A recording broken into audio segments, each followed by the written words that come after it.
Naturally, I'm sure you will chip in on a variety of kind of angles and tangents to this disturbing story that has taken a couple of decades to get to this stage. It's never entirely gone away, but no one's put the whole thing together in quite the way that we have now, leading to an overarching national inquiry. It's worth reminding ourselves just a little bit of the chronology here, because you've got to go back to the early 2000s. And this was the Labour MP, Ann Cryer. Some of you will be familiar with her back in the day. She was the Labour MP for Keighley. In 2002, 23 years ago, she became the first public figure to speak out against, quote, young Asian lads grooming underage girls in her West Yorkshire constituency. You can only imagine. The fact she was a Labour MP gave her literally no protection on this at all. The fact she was widely respected as a very intelligent person of her party, that all counted for nothing. She went through the mill on this. Became a pariah almost in her own party. The far right even attacked her, not congratulated her, because the sense was she's gone very quiet on this. Her home was kitted with a panic alarm. The British National Party accused her of not going far enough to protect white victims. I mean, the list went on. This was a rotten time, but she was the first person really publicly to raise this. Now, interestingly, I'd forgotten about this. In 2004, Channel 4 had a documentary ready to go. 2004. Remember, this is Channel 4, who've always been that slightly kind of lefty, sort of anti-establishment kind of outfit. Wouldn't normally touch something like this, you might think. They had a documentary ready to go on grooming in Bradford, but it was pulled after police warned that it could lead to unrest in the build-up to local elections. The British National Party tried to exploit the film's trailer, which had been already advertised out there. It featured 2 teenage victims in it, but nothing happened, and the documentary wasn't shown. So you've got an MP who said some things, nothing happened. You got a documentary that was made and then pulled. Then things began to change. This was in 2010, November 2010, when 5 men of Asian heritage from Rotherham were jailed for sexual offences against underage girls. The same year, a grooming gang in Derbyshire were convicted of offences involving victims as young as 12. This was after an undercover police operation. Now, you might say, I didn't realise that, so there were some prosecutions even back then. The problem was the lid was kept well and truly on the extent of this, and we know the extent of this was absolutely massive. And it wasn't really until the Times published that explosive investigation by Andrew Norfolk, and we talked a lot about Andrew today, sadly only died a couple of months ago. Back in 2011, the full scale of the scandal and the cover-up began to emerge. But the culture of silence that had facilitated the exploitation of hundreds, possibly thousands of young girls by criminal pimping gangs continued. So towns and cities right across the country, as we know, mostly in Northern England and the Midlands, but not exclusively, it made the front page with that headline, Culture of Silence. But then we've had, guess what? A culture of silence. Nobody wanted to join the dots. There were bits of information.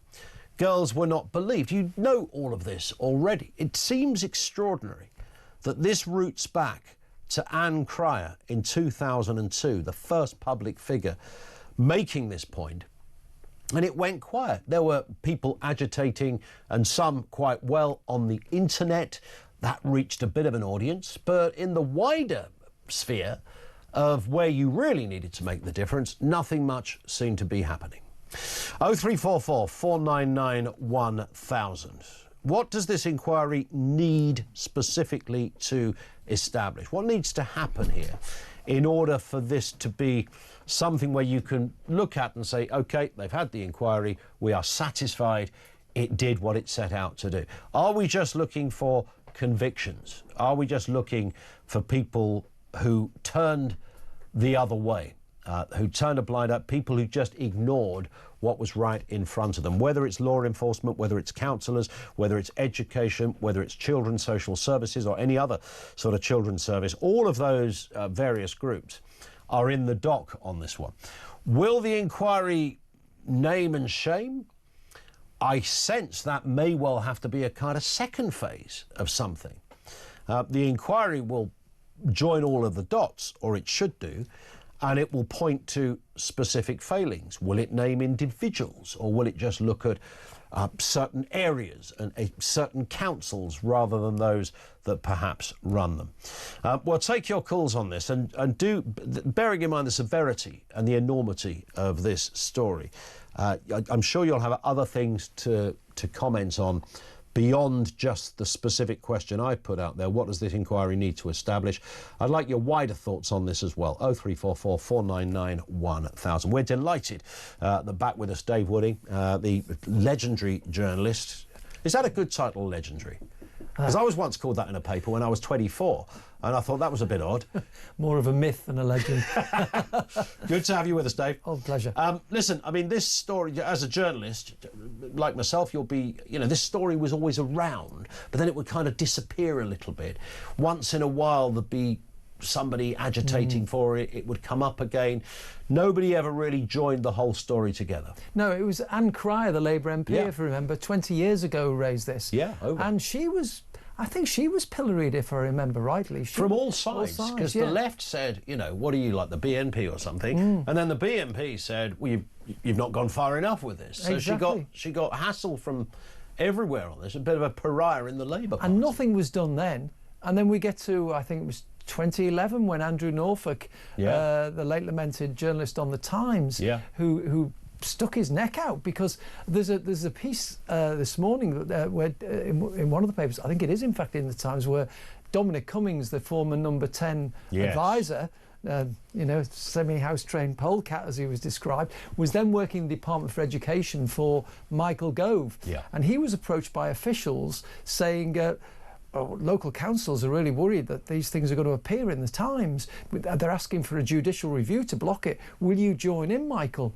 And Michael said, well, what's this all about? And he explained, he said, I think we should do the opposite and tell them we're not going to back them. And on the back of that, the story was published. So, of course, a lot of brave people making some difficult decisions. I mean, we say they're easy decisions now, but at the time when people are out to call you racist and everything else, it's you've got to be quite strong. And I wonder whether some areas of the so-called establishment, as it were, which was never quite as kind of, you know, organised as people like to think it is, you know, that day from being in politics, you know, the idea that these sort of grand secret plan, you know, most of the time it's just chaos in places like Downing Street and all government departments, you know, and it sort of happens, you know, at the end of the day, I'm sure permanent secretaries and secretaries of state just go home and go, I don't know how we did that, but we managed to get it done or whatever.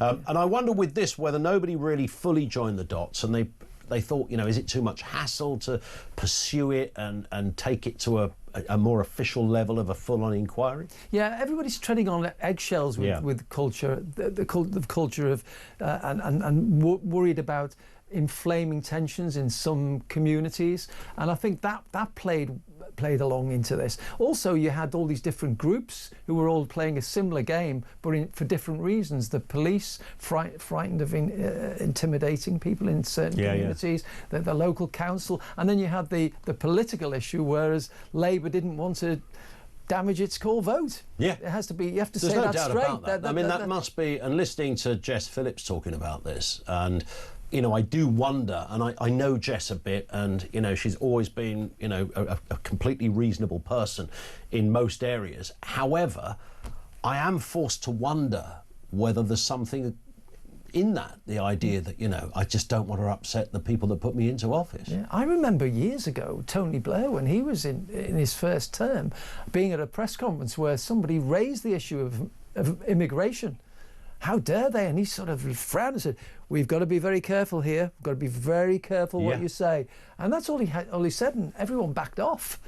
Well, it's a sensitive issue. And is it also, I mean, actually, let me slightly rewind on the Jess Phillips thing. I don't know whether it was just about votes or whether her political DNA wouldn't allow her to go there. I wonder if that's part of it as well. And we see that in so many areas, don't we? Yeah. We see it with the Palestinian versus Israel issue and other things where some things are totemic for different parties. Correct. And that's probably what it was all about. Absolutely. Let's have a listen then to Baroness Casey. She's the author of the report, which of course has led to this inquiry announced over the weekend. This is Baroness Casey, Louise Casey, speaking this morning. We dug deeper into 3 police force areas where there's a clear high rates of child sexual exploitation offending, and dug deeper into those to see whether they had established the facts and figures, and they had established the facts and figures much more than the national data. It's clear that if you look at those 3 large police forces and their data, one is historic, to be fair, the other 2 are live, then the disproportionality issue is clear, and obviously when they ask for ethnicity, they largely, one stops at Asian, the other stops at Pakistani heritage.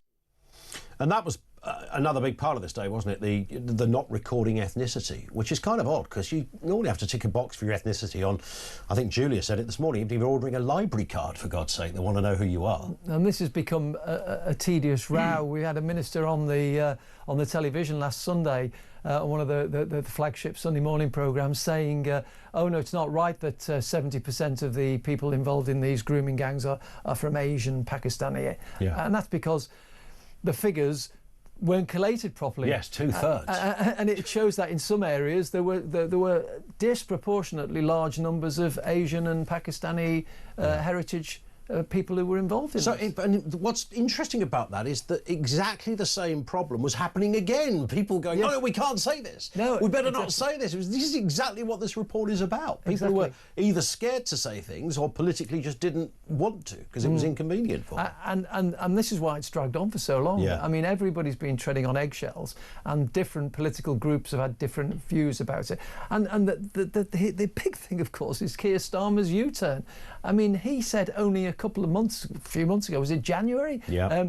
You're jumping on a right-wing bandwagon. Yeah, literally. And now he's jumped on the bandwagon himself. Yeah.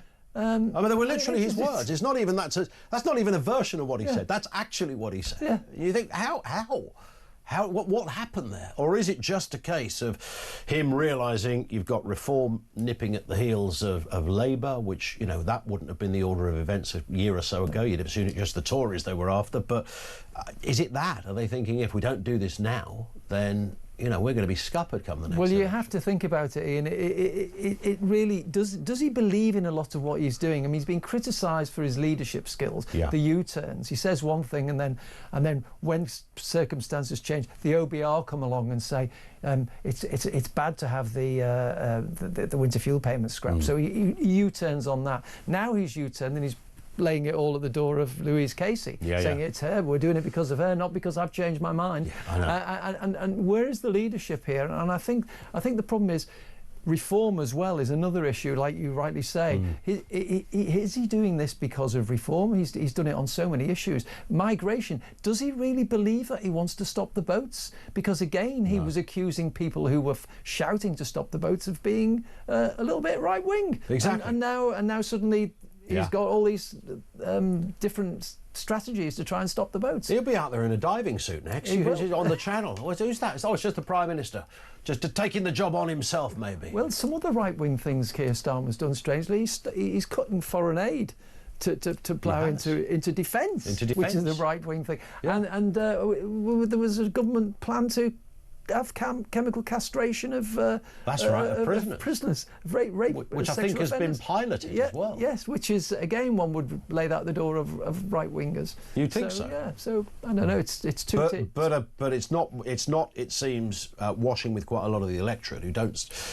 Many people just see this as disastrous. They see the U-turns as weak. You know, sometimes hypocritical, whatever. He's not fair. He never had a honeymoon period, did he, Starmer? No, there is a poll out today which says that his rating after 300 days is minus 33, I think it was. Right. Boris Johnson after 300 days was minus 31, and you know Gordon Brown. It's Gordon Brown who's minus 31, and he was going. You know where he was going, to the exit door. I think Boris was about minus 13, 14, around there. So he really is. So he's up there with the best. Negative, yeah, absolutely. I think only Liz Truss. She's not included because she didn't last 300 there weren't enough days. 45 days. They didn't have enough days to measure the failure.